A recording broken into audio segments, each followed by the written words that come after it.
चाहन्छ कि मेरो सन्तान भविष्यमा गएर हृष्टपुष्ट बलवान होस्, निरोगी होस् भनेर आमा चाहनुहुन्छ। त्यसले गर्दाखेरि आफ्नो बालकका लागि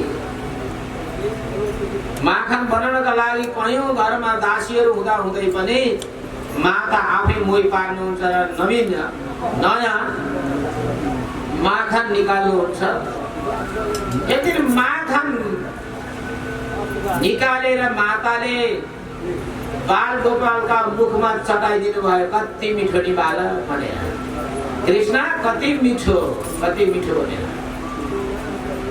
हेर्नुहोस् है, आमाबाट पहिला माखनको स्वाद पाउनु भयो र शब्द पनि के पाउनु भयो, कति मिठो भनेर। आमाले दिने हो नि त संस्कार बालकलाई, कि अहिले पनि साना नानीहरूलाई यी आमाहरूले पहिलो पटक कागती काटेर नानीका मुखमा लगाएर हाउ स्वीट भनेर लगाइदियो भने भले आँखा चिम्मा गरून्, हाउ स्वीट भन्छन्। किन आमाले लगाइदिएको छ नि संस्कार, हो कि हैन? अब गुलियो खुवाएर हाउ स्वीट भन्यो भने नानीका दिमागमा त्यही स्वीट बस्यो। कागती अमिलो खुवाएर पनि हाउ स्वीट भनिदियो भने नानीका दिमागमा स्वीट नै बस्यो। भने पहिलो संस्कार आमाले बसाइदिन्छन्, पछाडि गएर कुन स्वीट कुन सावर भन्ने कुरो त नानीले पछाडि थाहा पाउने कुरो होइन। उसमा विवेक आएपछि आमाले खुवाउनु पर्यो। पहिला चाहिँ यशोदा माताले आफ्ना बाल गोपाललाई बडा प्रबल हृष्टपुष्ट बनाउनका लागि त्यसरी मखानको स्वाद भरिदिनु भयो। अब अहिलेका नानीहरूलाई चाहिँ आमाले केक ल्याउँछन् र चटाइदिएर हाउ स्वीट बनाइदिन्छन्। अनि अहिलेका नानीहरू केकदेखि अरू खाउन् त के, फ्रिजमा गएर चोरी त्यही केक खान्छन्, गाल आउँदो दल्छन् त्यही केक। अनि भोलि पछि डायबिटिसले ती बालकहरू रोगी हुन्छ, पिण्ड रोगी हुन्छ।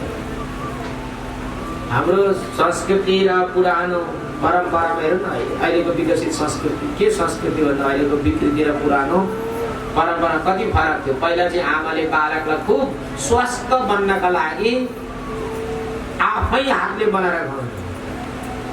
माताले आफ्ना हातले बनाएर खुवाउँदाखेरि के हुन्छ, मातृवात्सल्यताको भाव जागृत हुन्छ। परकीय व्यक्तिले बनाएर ल्याएर पाएको वस्तुमा हुँदैन। अहिले त रेडिमेड हुन्छ नि त। आमाका हातको खाना बनाएको स्वाद पाएका बालकले त्यो आमालाई यति धेरै माया गर्छन् हैन।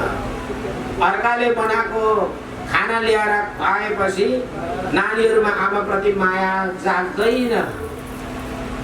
माया जागे पनि एक दिन मदर्स डेका दिन फेसबुकले माया जाग्छ। के जाग्छ? मदर डेका दिन फेसबुकले माया जाग्छ। आमाले बनाएको भात खाँदैन, पर कसले बनाएर ल्याएको पिज्जा खान्छ। अनि मदर डेका दिन चाहिँ मेरी आमा संसारको सबैभन्दा मेरी आमा राम्री आमा फोटो हाल्छ। हेर्न सम्भव आमाले बनाएको खाना चाहिँ खाँदैन। यस्तो माया। हेर्नुहोस् भागवतमा के कुरा देखाएको छ। माता स्वयं घिउ बनाउनुहुन्छ निरोगी बन्नका लागि, बालकलाई खुवाउनुहुन्छ। खुब मिठो मानेर भगवानले खाइदिनु भयो। बानी लाग्नु भयो घिउ खानका लागि। आमा नभएका बेलामा एक दिन भगवान पस्नु भयो भण्डारमा। घिउ रहेछ हर्पेभरि घिउ। बालकले गएर हात चोक्नु भयो, घिउ खानु भयो। आमालाई थाहा पाउनु भयो, बाबा यो के गरेको तिमीले, यसरी जुठो नलगाउनु ल, नखानु, मागेर खानु भने हुन्छ आमा। 2-3 दिन पछाडि फेरि आमा के काममा व्यस्त हुनुहुन्थ्यो, बालक भित्र पस्नु भयो। घिउ त मिठो लाग्दो रहेछ त, आफै हातले आफै के भन्छ, आफ्नो हात जगन्नाथ भन्छन् होइन। पहिला त्यस्तो त अर्काले दिएको त आफै पस्केर दिए, आफै पस्केर खाएको कति आनन्द हुन्थ्यो भन्ने लाग्यो। जानुभयो र घिउ निकालेर खाँदै भने त आमाले कृष्ण कृष्ण भनेर बोलाउनु भयो। कृष्ण बोल्नु भएन। कता हराए त बाबु भनेर भण्डार कोठामा गएको त हार्पेमा हात घुसाइरहनु भएको छ।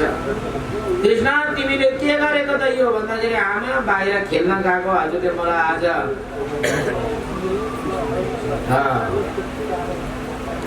हजुरले मलाई एउटा कङ्कड लगाइदिनु भएको थियो, पद्मरागको मणि त्यो कङ्कड लगाइदिनु भएको थियो।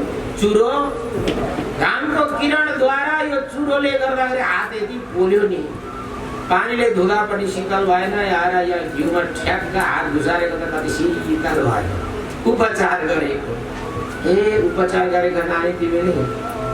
त्यसो भने यहाँ ओठका छेउको चाहिँ के हो त? त्यो चाहिँ घिउ लागेको छ, एक पिपको घिउ, त्यो चाहिँ के हो भनेर सोध्नु होइन कि आमा म यसरी उपचार गर्दै थिएँ, हात शीतल भइरहेको थियो, एउटा झिनेको के कमिलो नि घिउ कमिलो, यहाँबाट चढ्दै चढ्दै माथि गएको सकसकाउन थाल्यो, त्यही कमिलोलाई हटाउन खेर लागेछ क्यारे कति बाटो खूब बाटो यस्तो कुराहरू भन्न थाले थिएँ। खुब माया गर्नुभयो ल्याउनु घरमा, यसरी खुब आमालाई छक्काइ मखान खानुभयो। फेरि बदमास काम गर्नुहुन्थ्यो, एउटा स्वभाव पनि हो, बालको स्वभाव हो र त्यो चरित्रमाथि बालकको एउटा मनोरञ्जन क्रीडा पनि हो, माता पिताजीलाई आनन्द प्रदान गर्ने। ठुला ठुला सिंह डरलाग्दा सिंह भएका गाईका छेउमा गइदिने, मातालाई चिन्ता हुने गाईले यसो सिंहले घचाड्यो भनेदेखि चोट लाग्छ भने डर। कुकुर आएर आँगनमा सुतिरहेका छ भने गएर मुख च्यातेर हात लगाइदिने, हेर्नु न त्यस्तो त्यस्तो पनि गर्ने। घरमा हतियारहरू राखेका छन्, ठुला ठुला हतियार गरेर समात्न थाले, घुस्क्यो भने काट्छ भने डर। आमालाई त्यति जता काँडा घालिन्छ त्यतैतिर भुँडाले टेकेर हिँड्दिने। अब हेर्नु न भाँसिन्छ भने आमालाई डर दिँदैन। आमालाई त घरको काम गर्ने त यति पनि फुर्सद भएन, आँखाको झिमिक गर्न नपाउने, आमालाई खुब थकावट लाग्थ्यो। प्रभुले यस्तै लीला गर्दै जानु। अनि मखान खानका लागि उक्साउनु भयो छिमेकी आफ्ना साथीहरूलाई पनि, बालगोपालहरूलाई, छिमेकी बुवालाहरूलाई, साना साना ब्रजका बालकहरू भगवान श्री कृष्णको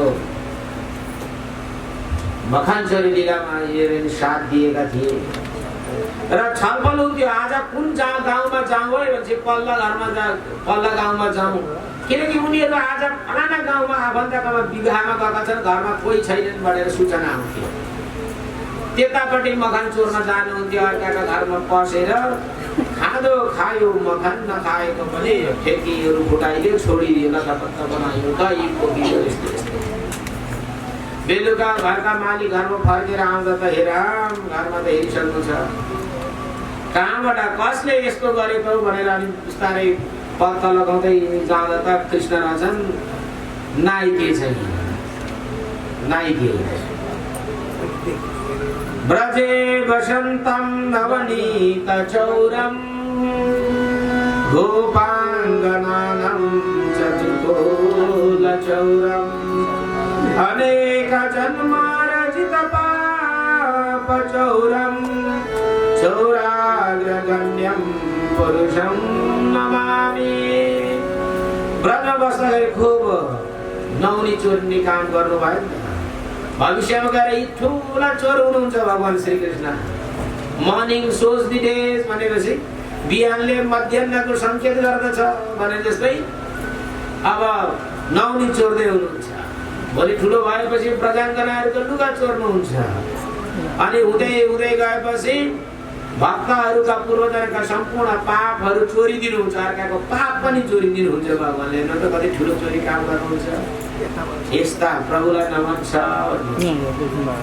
शास्त्रकारहरू।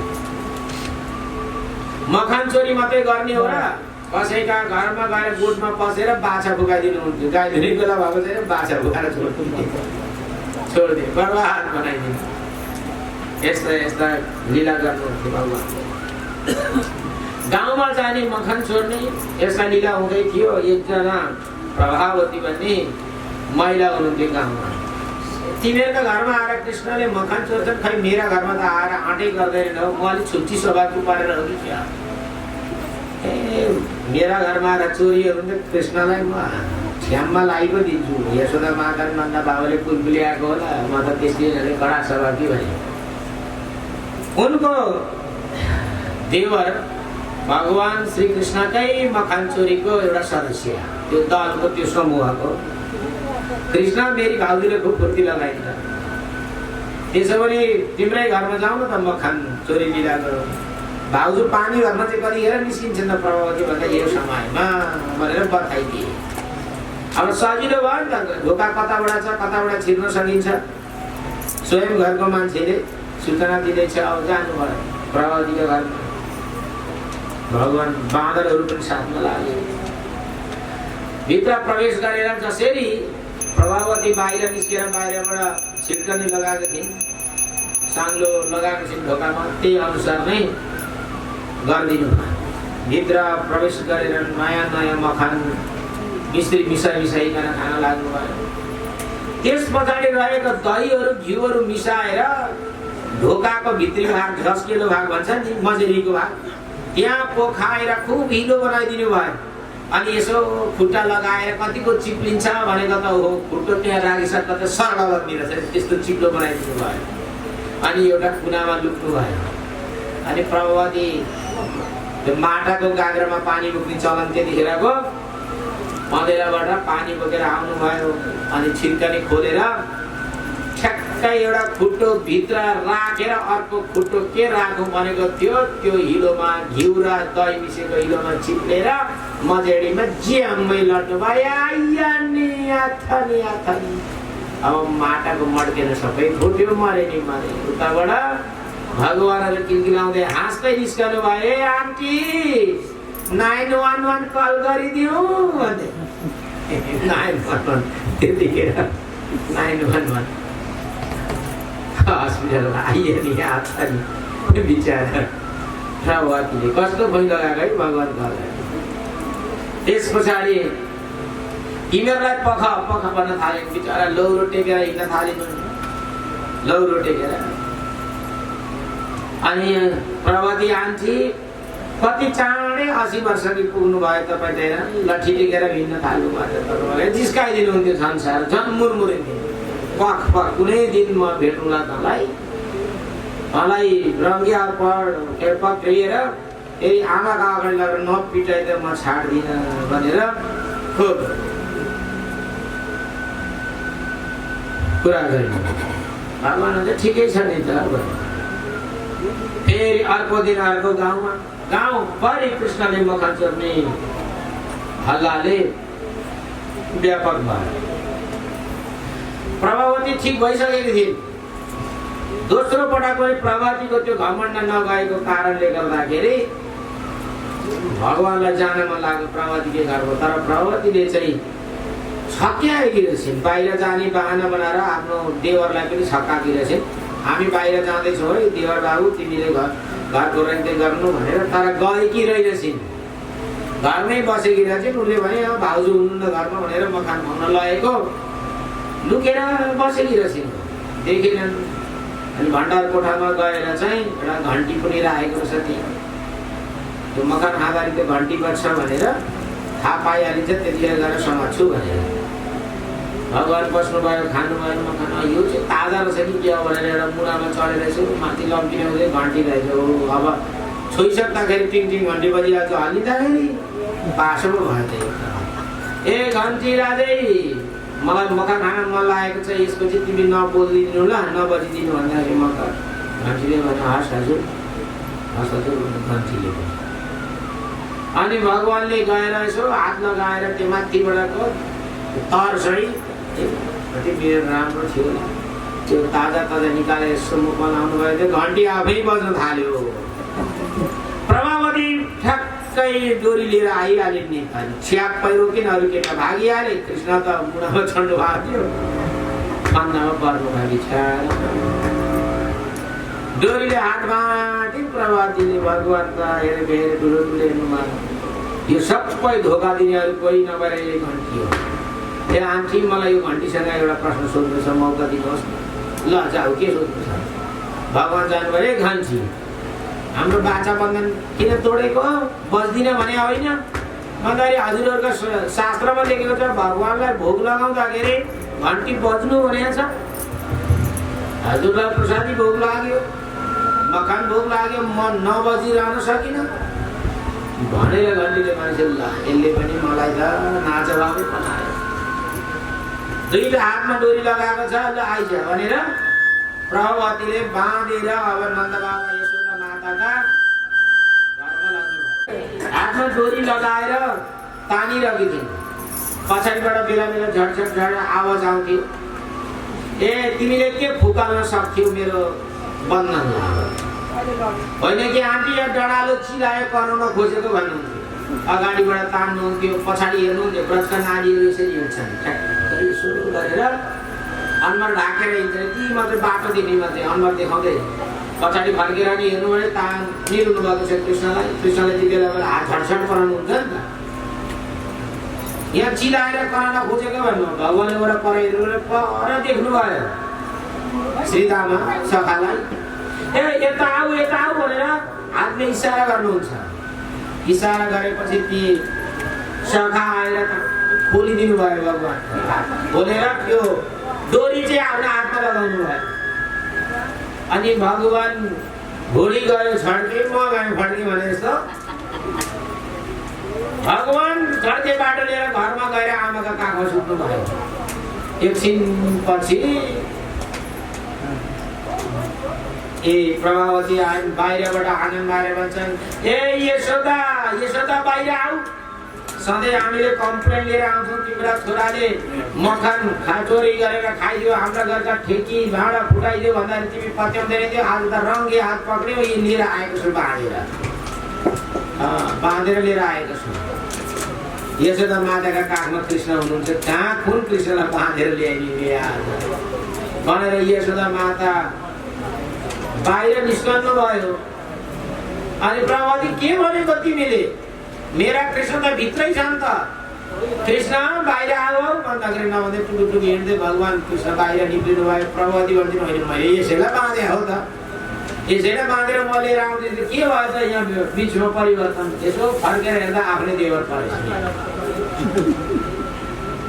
खुब हाँस्नु भयो। अनि यशोदा माताले भन्नुभयो, प्रभावती तिमीले यो के गर्न खोजेको? मेरा घरमा 9 लाख गाई छ, मेरा छोरालाई यहाँ केही पनि अभाव छैन, तिम्रो घरमा मेरो छोरो कसरी गयो त मखान चोर्नका लागि? त्यसै छुट्टो लान्छना लगाउँछ भनेर खुब रिसाइदिनु भयो। प्रभावती जिल्ला परेर फर्किने। भगवान् श्रीकृष्णसँग माताले भन्नुभयो, कृष्ण तिमी कसैका घरमा गएर मखान नखाऊ, अब यसरी चोरीको आरोप लागेको म सुन्न पनि चाहदिन, नजाऊ तिमी, नजाऊ ल तिमी भन्दाखेरि प्रभुले हुन्छ भने 15-20 दिन भयो गाउँमा मखान चोरी गर्न कृष्ण निस्किनु भएन। गाउँलेहरूमा बडा चिन्ता भयो, त्यहाँ ब्रजका नारीहरूमा। कमसे कम मखान चोरी गर्न आउँदाखेरि कहिले काहीँ बाटोमा भगवान् श्रीकृष्णलाई देख्न पाइन्थ्यो, आनन्द लाग्थ्यो। अब गाउँ त सुनसान भए जस्तो भयो। एउटा के भने ब्रजका नारीहरूलाई भित्रबाट मन त लाग्दथ्यो आएर खाइदिनु भन्ने, तर बाहिर देखावटी रूपमा चाहिँ उनीहरू अलिकति चिच्चिटा हात देखाउने। अब नन्द बाबा यशोदा माताका घरमा कम्प्लेन लिएर जाँदाखेरि सेकेन्ड टाइम पनि त भगवान देख्न पाइयो नि, दिउँसो घरमा मखान चोरी गरेको बेलामा। अनि बेलुका कम्प्लेन लिएर जाँदा पनि त कृष्ण देख्न पाइयो एकपल्ट, त्यो बहाना हुने गर्थ्यो। अब के बहाना लिएर जाने कृष्णलाई हेर्नलाई? एउटी गोपिनीको मन मानेन, गोपिनी गइन्, बेलुका साँझमा गइन्, ढोकामा पुगेको भित्रबाट गुनगुन गुनगुन आवाज आएको सुनिन् उनले। के रहेछ त भनेर यसो सुनेको यशोदा माताले सम्झाउँदै कृष्णलाई, कृष्ण तिमी किन गएका थियौ त त्यो मखान चोरी गर्नका लागि? वास्तवमा तिमीलाई घरमा नपुगेरै गएका हो कि के भएको त हो भन्दाखेरि, होइन माता, ब्रजका नारीहरू उनीहरू मलाई चाहन्छन् कि घरमा आएर मखान भोग लगाइदियोस् भने। अनि उनीहरूले चाहन्थे भने किन घरमा आएर सिकाइ गरेका त भन्दाखेरि दोस्रो पटक पनि मलाई हेर्न चाहन्थे, सिकाइत लिएर आएर पनि मेरो दर्शन गर्न चाहेका हुन्, मलाई हेर्न चाहेका हुन्। वास्तवमा त्यो सिकाइ होइन त्यो आमा, तर तिमीले त्यो काम गरे बापत मलाई पीडा हुन्थ्यो नि त। मेरा छोरालाई चोर भनेको मलाई मन पर्दैन। माता हजुरलाई त्यस्तै लाग्छ भने आजदेखि त म कसैका घरमा गएर पनि मखानमा चोरी गर्दिनँ, अब कसैका घरमा जाँदै जाँदिनँ नि भनेर बाल गोपालले भन्नुभयो। कि छेउमा आएर कान थापेर सुनिरहेको थिइन् गोपिनीहरू। तिनलाई कति खल्लो कति नरमाइलो लाग्यो। अब कृष्णको दर्शनमा पाइने रहेछ। उनले ती ढोकाबाट भगवानलाई पुकार गरिन्, हे प्रभु भले अरूको घरमा नजानुहोस्, तर यो दासीका घरमा आएर मखान खाइदिनुहोस्, अरूका घरमा नजाइदिनुहोस्, तर तपाईका लागि मेरा घरको ढोका सधैँका लागि खुला छ।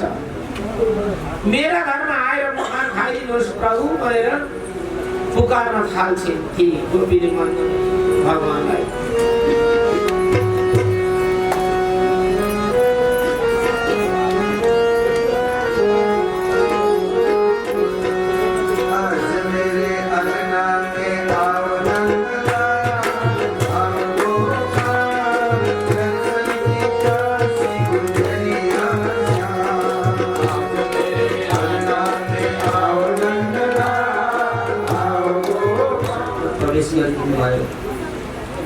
गोपिनीले कुनै प्रतिक्रिया जनाइनन्। भगवान भण्डारकोठामा पुग्नुहुन्छ। गोपिनीको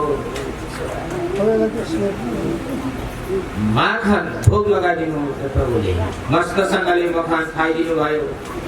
त्यस पछाडि मखान खाएर भगवान बाहिर निस्कनु भयो कि गोपिनीसँग नजर जुदाइदिनु भयो भगवानले। ती गोपिनीले एक तमासले भगवानको त्यो सुन्दर झाँकीलाई हेर्न थालिन्। भगवान का बड़ा दिव्य आँखा, दिव्य नेत्र, कमल जस्ता बड़ा सुंदर नयनलाई हेरेपछि ती गोपिनी लक्ष्य परिन्। प्रभुको त्यही स्वरूपमा ध्यानमग्न भइन्। आँखा खोलेर हेर्दाखेरि प्रभु कहिले त्यहाँबाट अन्तर्ध्यान हुनुभयो थाहा पत्तो भएन। आँखाबाट बराएर आँसु झर्न थाले। हे प्रभु यही ब्रजमा हुँदै हजुरलाई मैले निहार्न सकेकी रहेछु, हजुरको दर्शन पुनः मैले लिन पाएकी रहेछु। नन्द बाबा यशोदा माताका घरमा बधाई दिन जाँदाखेरि यसो एक झल्का मात्र देखेको थियो। वास्तवमा हजुरका नयनमा त त्यो परम आनन्द रहेछ। आज मैले त्यो परम आनन्दमा डुबुकी लाउन पाएँ प्रभु। हजुरको यो स्वरूप मेरो जीवनभर आफ्नो मस्तिष्कमा रहिरहोस्, मलाई सधैँ नै हजुरको यो स्वरूपको स्मरण बनिरहोस् हे प्रभु भनेर पागल जस्तै भएर गाउन थालिन्। पागल जस्तै भएर कहिले रुन थालिन्। यतिकैमा गाउँले वरपरका भेला भाइ बहिनी तिमीलाई के भयो यस्तो भन्दाखेरि म त दिवानी भएँ। कसको दिवानी भयो? तिनै कमल नयनको, तिनै कृष्णको। ती कृष्णका आँखा तिमीहरूले हेरेका छौ, कहिले देखेका छौ? वास्तवमा उनका नजरलाई तिमीहरूले सीधा रूपले हेर्न पनि सकेका छैनौ। वास्तवमा त्यो स्वरूपलाई एक खेप तिमीले दर्शन गर्दा जीवनमा अरू केही चाहिँदैन। बस जीवन सफल हुन्छ। मैले त्यो जीवन सफल प्राप्त गरिसकेको छु। मलाई अरू अब जीवनमा केही पनि चाहिएन। यति मात्र ती गोपिनीले के भनेको थिइन्? अरू गोपिनीहरूले भन्न थाल्यो, हो हामीले गल्ती गरेछौँ, कृष्ण प्रति हामीले मखान चोरको अभियोग लगाएछौँ। ती कृष्ण पनि हाम्रा घरमा आएर हामीहरूमा मखान खाइदियो भनेर पुकार गर्न थाल्दछन्। भगवान है दीवाना तेरे लिए, तेरे लिए सब तेरे, तेरे दिल है दीवाना तेरे लिए, तेरे लिए सब तेरे लिए, तेरे दिल है दीवाना तेरे लिए, मेरे दिल है दीवाना तेरे